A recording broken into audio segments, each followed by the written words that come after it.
So after countless hours of travel time, we finally landed at the Aeroporto di Marco Polo in Venezia. Now to my fellow travelers that are landing by airplane in Venezia, there are two options that you can take to get to the city of Venice, which is the train, or you can take the water taxis that we took because they are the shortest routes. It takes 20 to 25 minutes rather than hours for a train. We also opted for the water taxis because the public water taxi that takes you drops you off pretty close to the main plaza, so it takes less time for us to get to the Airbnb. A ticket for the public water taxi costs you around 15 euros. I just checked the 2023 prices, and that is what the website stated. So we hopped on, paid our 15 euros, and I think it's just the best experience you can have. You are getting to see the city of Venice just appear right before your eyes, and you get a very stable, very steady ride into the city. Keep in mind you will be sharing this taxi with other passengers, so there might be other stops that you will have to wait for. If you prefer not to have people from other parties, you can also book a private taxi, but that will cost you more.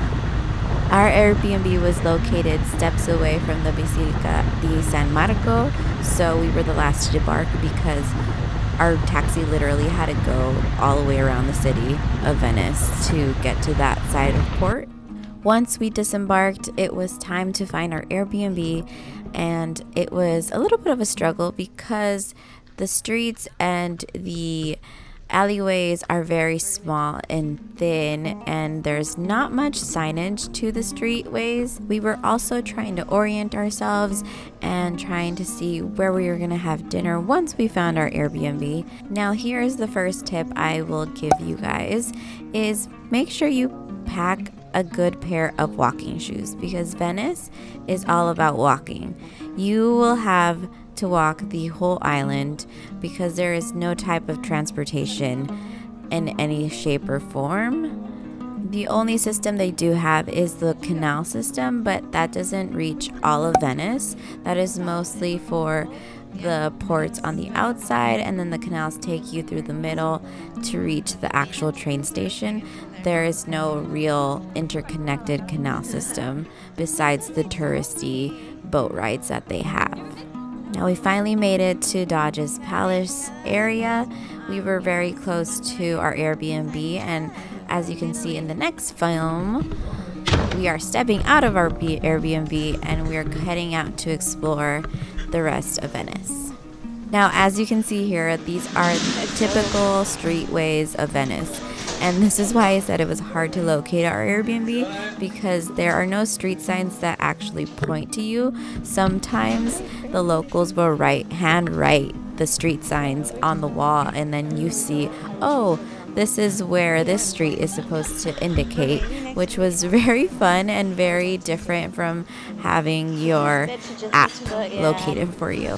The GPS on my phone was actually a little spotty because the internet wasn't that great, and so I would get a general sense of where I was going, so then you would just use the streets to really locate where you're going. And I was really fascinated to see how they made this city so compact, and then once you turn a corner, you enter and you see the actual plaza of the church, of the Basilica, of the palace. It's just an amazing feeling to see that.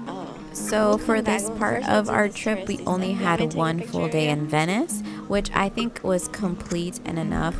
We had half a day when we arrived the previous day, which is when we docked. So you see here we're walking out and exploring the city.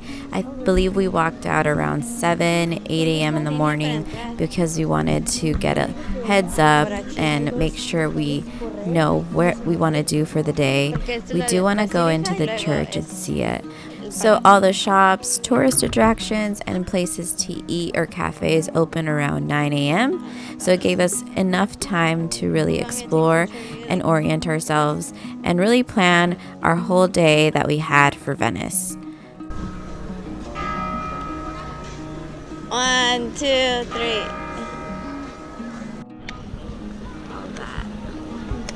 You have to clean your eye.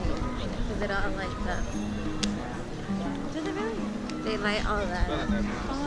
Now, once we were done taking photos at the Basilica, we decided to just explore Venice. And I highly recommend you just go walking and explore. There's really no way to get lost because it's such a small city / island. You'll eventually find your way if you do end up getting lost. But although while we were there, we never felt unsafe or any type of danger. Venice was actually very safe for us. Please always practice safe travel. Be on your guard. Be smart.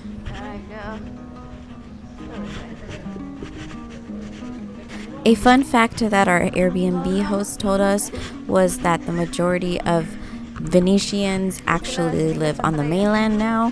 So that's why when you go visit Venice, you just see it be completely touristy and a lot of tourist attractions, was because the majority of people have already left and they commute to Venice to work and provide the services that the city needs. And I feel like that's the first thing you notice when you are walking the streets of Venice, is you notice that the majority of people walking around are tourists like you.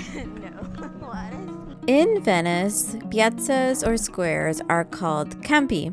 There are over 200 campi in the city of Venice, and it's really easy for you to stumble upon and explore on your own and discover this city. I don't know who this is, but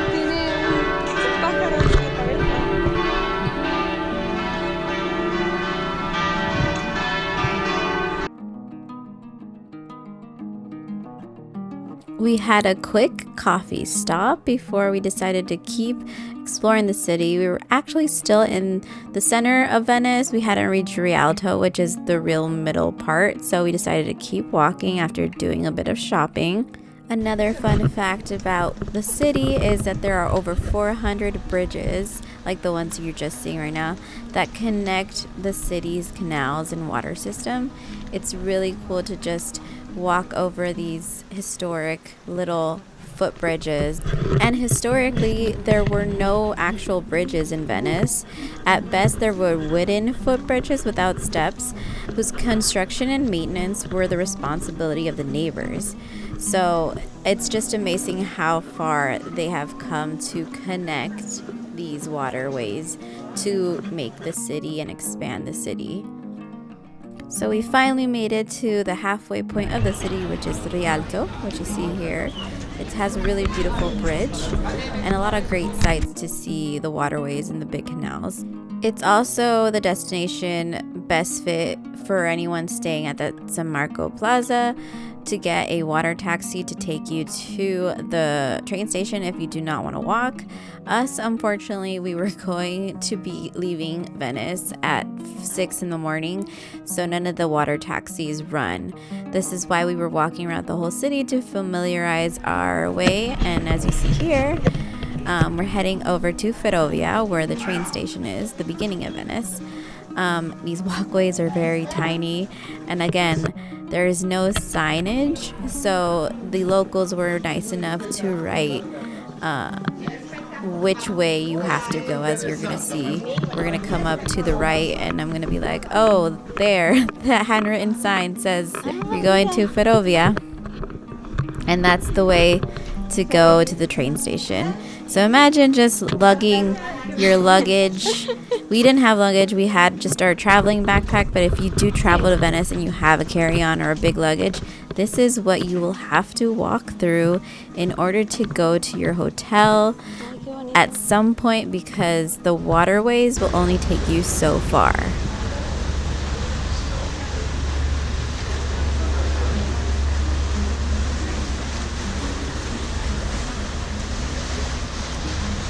So to give you a better sense of how much we walked, from the Rialto Bridge, which was the halfway point, to here, Ferrovia, is a 20-minute walk. And from there you can take whatever trains you need to go. They have many that go throughout all of Italy. It's also the main hub of the water taxi, water canals that you will find when you first get to Venice. It's a big, bustling area. As you can see, everyone with their suitcases gets here. So after familiarizing ourselves with Ferrovia and the area and the train station, we looked around, we shopped a bit, and then we decided to do is go back to St. Mark's Basilica because they will be now open. It took us another 40-minute walk to head back to the Basilica. This is why I explained that I highly suggest you get really good walking shoes, but it's just a very beautiful way to just see the city. Walking is the best way because we wanted to experience everything since we only had a day and a half.